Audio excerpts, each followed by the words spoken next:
السلام عليكم جميعا. اليوم رح أعمل مجدرة. هاي الأكلة زينة بتحبها كتير، صح يا زينة؟ صح يا ماما. مكونات هالأكلة سهلة وبسيطة. رح نحتاج كاستين برغل خشن وكاس ونص عدس أحمر وكاس زيت زيتون ونص كاس زيت نباتي وبصلتين كبار وأربع بصلات صغار وشوية طحين ونشا. قطعت البصلتين الكبار وتركت الصغار على جنب.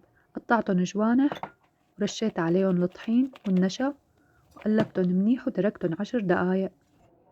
وهون رح أسلق العدس. حطيت عليه مي وبس طلعت الرغوة حمتها، وبس قربت تستوي حبة العدس تقريبا 3/4 الاستواء حطيت عليها البرغل بعد ما غسلته. احتاج شوية مي ضفت له مي وملعقة ونص ملح وملعقة صغيرة كمون، وضفت البصلات الصغار حطيته على النار. وهون حطيت البصل بمصفاي ونخلته من الطحين اللي علق فيه ورح أقليه على دفعات. طبعا قليتهم بالزيت يلي حكيت لكم عنه أول الفيديو.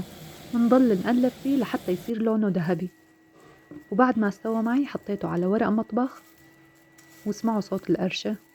وهلأ زينة رح تعمل السلطة. قطعت البندورة، قطعت الخيار، قطعت الخس، قطعت البقدونس. بس خشنتي شوي ورجعنا نعمنا، صح؟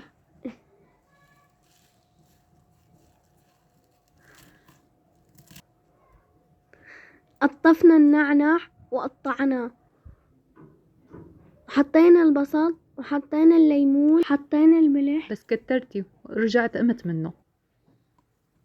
حطيت زيت.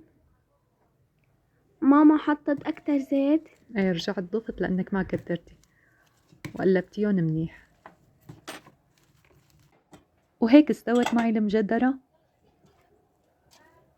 ضفت عليه الزيت اللي قليت فيه البصلة طبعا بعد ما صفيته من الطحين والنشا، وما فيني اوصف لكم ريحتها شو حلوة.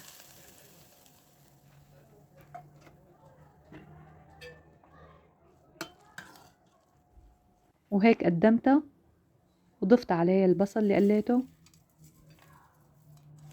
قدمت جنبها السلطة اللي عملتها زينة اللي كانت بتجنن وشوية مخللات.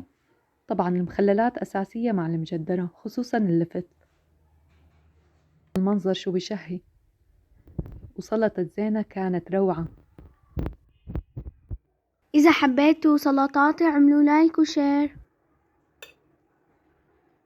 ودقتها وكانت طعمتها عن جد روعة. وإذا حبيتوا الفيديو اعملوا لي متابعة وشوية لايكات.